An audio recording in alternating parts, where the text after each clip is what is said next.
Assalamualaikum warahmatullahi wabarakatuh. Apa kabar anak-anakku semuanya? Alhamdulillahirabbil alamin. Tidak terasa kita bertemu lagi di hari Sabtu pagi ini dalam pertemuan materi daring bimbingan dan konseling yang keempat.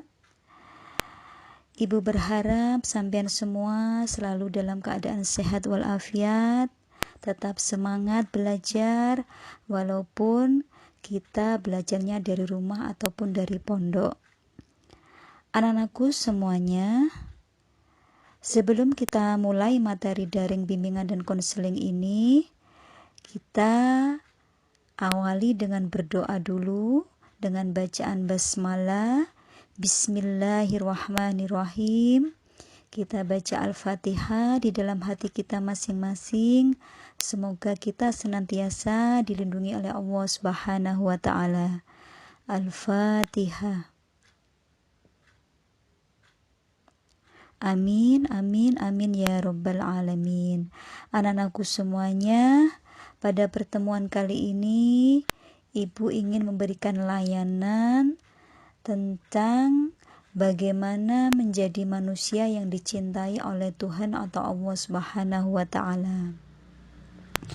Tujuan dari layanan bimbingan dan konseling kali ini adalah agar kita dapat mengenal tanda-tanda kebesaran Allah atau ciptaan Tuhan yang Maha Esa dan dapat meningkatkan iman dan takwa kita kepada Tuhan yang Maha Esa serta berusaha untuk mengenal lebih dekat dengan Allah Subhanahu wa taala. Baik, kita mulai materinya.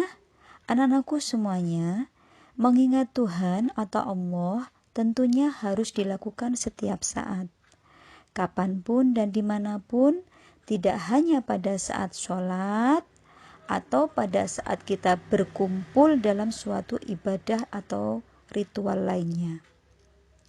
Allah selalu ada dan hadir di dalam setiap episode kehidupan kita. Percaya atau tidak percaya, kita harus yakin dan kita harus mengimaninya. Persoalannya, apakah kita mau menerima Allah sebagai pemain utama dalam kehidupan kita? Ataukah kita menganggap bahwa Allah hanya sebagai pemeran pengganti yang kita panggil hanya jika kita membutuhkannya? Atau mungkin kita memperlakukan Allah hanya sebagai penonton yang tidak punya andil apa-apa dalam kehidupan kita? Anak-anakku, ada beberapa ikhtiar atau usaha yang bisa kita lakukan agar kita dapat mengenal lebih dekat dengan Tuhan kita, yaitu Allah Subhanahu wa taala. Yang pertama, kita harus berusaha merenung dan berzikir. Kita adalah makhluk yang selalu membutuhkan pertolongannya. Kita adalah ciptaan Tuhan yang selalu merasakan Tuhan hadir di antara kita. Itu yang pertama. Yang kedua, kita harus selalu bersyukur atas semua karunia nikmat yang diberikan olehnya. Kita diberi kesehatan, kekuatan, dan lain-lain, maka dari itu gunakan untuk beribadah kepada Allah Subhanahu wa taala. Kita harus selalu bersyukur baik di kala susah maupun di kala senang. Untuk ikhtiar yang ketiga adalah kita harus memperkaya diri dengan ilmu pengetahuan. Dalam artian kita harus bersungguh-sungguh dalam belajar. Karena belajar ini juga kewajiban bagi seorang siswi. Yang keempat adalah kalau ilmu pengetahuan sudah kita dapat, marilah kita gunakan untuk mengkaji kitab-kitabnya Allah. Agar ibadah kita lebih mantap dan bermakna kalau kita landasi dengan ilmu pengetahuan yang luas. Anak-anakku, belajar memang penting dan sebagai seorang siswi, sampean diharapkan untuk selalu belajar, bertolabul ilmi, agar sampean nantinya bisa menjadi orang yang berguna, bermanfaat, baik untuk diri sendiri maupun orang lain. Untuk cara yang kelima adalah kita harus berusaha mengenal tanda-tanda kebesaran Allah. Tentunya banyak sekali ya tanda-tanda kebesaran Allah. Apa sih bukti-bukti tanda kebesaran Allah itu? Banyak sekali ya, di antaranya yang pertama adalah penciptaan adanya langit. Langit merupakan ciptaan Allah yang sangat indah. Setiap manusia yang suka memperhatikan langit, baik di malam hari maupun di siang hari, pasti akan merasakan ketakjuban luar biasa. Tidak hanya sebatas itu, manusia pun sudah menembus angkasa untuk mengeksplorasi bulan dan planet lainnya. Tanda-tanda kebesaran Allah yang lain adalah adanya penciptaan bumi. Bumi dan segala keindahannya ini sangat kaya dengan ayat-ayat Allah yang begitu luar biasa. Bahkan hingga saat ini, manusia belum mampu mengungkap semua tabir misteri di bumi ini. Adanya laut, gunung-gunung, samudra yang terbentang luas, gurun pasir, dan yang lainnya sangatlah berkesinambungan serta penuh hikmah dalam penciptaannya.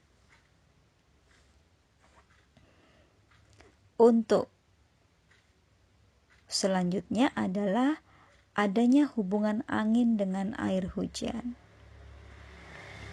Ini juga ciptaan Allah. Air hujan yang diturunkan ke bumi oleh Allah adalah nikmat yang tidak terhingga.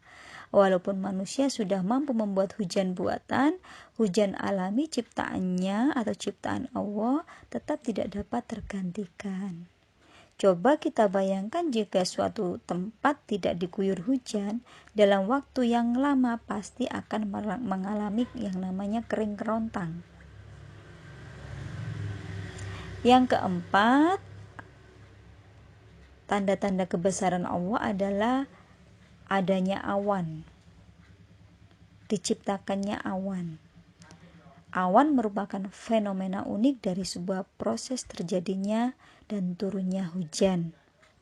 Awan diciptakan untuk melindungi manusia dari terik sinar matahari.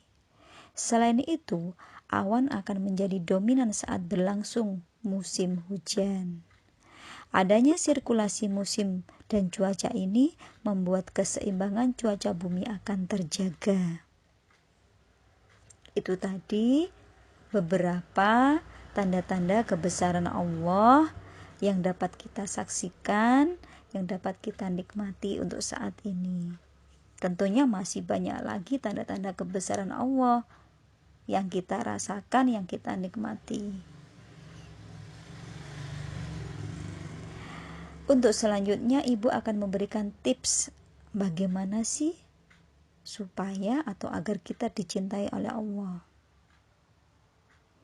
Sebagai hamba, kita tentunya ingin merasa dicintai oleh Allah. Bagaimana caranya? Yang pertama adalah membaca Al-Quran dan mengamalkannya. Ini penting bagi kita, apalagi kita sebagai seorang muslim. Membaca Al-Quran adalah sebuah hal yang sangat diperlukan untuk kita sebagai hamba Allah.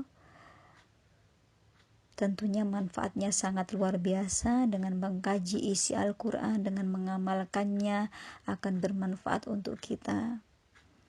Yang kedua adalah dengan cara mendekatkan diri kepada Allah dengan amalan-amalan sunnah. Untuk tips yang ketiga agar kita dicintai oleh Allah adalah dengan mengingat Allah di dalam hati, lisan, dan tindakan kita sehari-hari. Untuk yang keempat adalah cinta kepada Allah membawa cinta kepada seluruh makhluknya. Untuk yang kelima, merenungkan nama-nama dan sifat-sifat Allah. Ada 99 Asmaul Husna yang perlu sampean hafal dan merenungkan dari arti sifat-sifat Allah tersebut. Untuk yang keenam adalah menyadari kebaikan Allah dan segala kenikmatan darinya.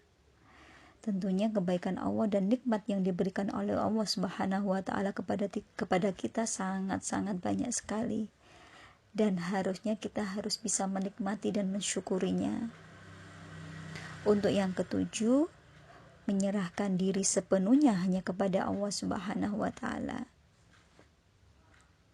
Untuk yang kedelapan, bermunajat kepada Allah di tengah malam. Sholat tahajud, sholat hajat di tengah malam. Sangat banyak sekali manfaatnya untuk kita. Yang kesembilan adalah bersahabat dengan para pecinta Allah. Berkumpul dengan orang-orang soleh. Itu sangat baik untuk kita. Yang ke-10 adalah menjauhi segala hal yang dapat melalaikan hati kita. Untuk yang ke-11 adalah memperbanyak zakat, infak, dan sedekah. Baik anak-anakku, itu tadi tips-tips agar kita dicintai oleh Allah Subhanahu wa taala. Untuk sementara, ini saja yang bisa Ibu berikan untuk sampean. Semoga bermanfaat. Semoga ini semua bisa sampean pelajari dengan baik, sampean amalkan. Tentunya Ibu berharap sampean tetap senantiasa menjadi siswi-siswi yang membanggakan. Akhirul kalam. Wabillahi taufiq wal hidayah waridha wal inayah. Wassalamualaikum warahmatullahi wabarakatuh. Tetap semangat. Salam BK.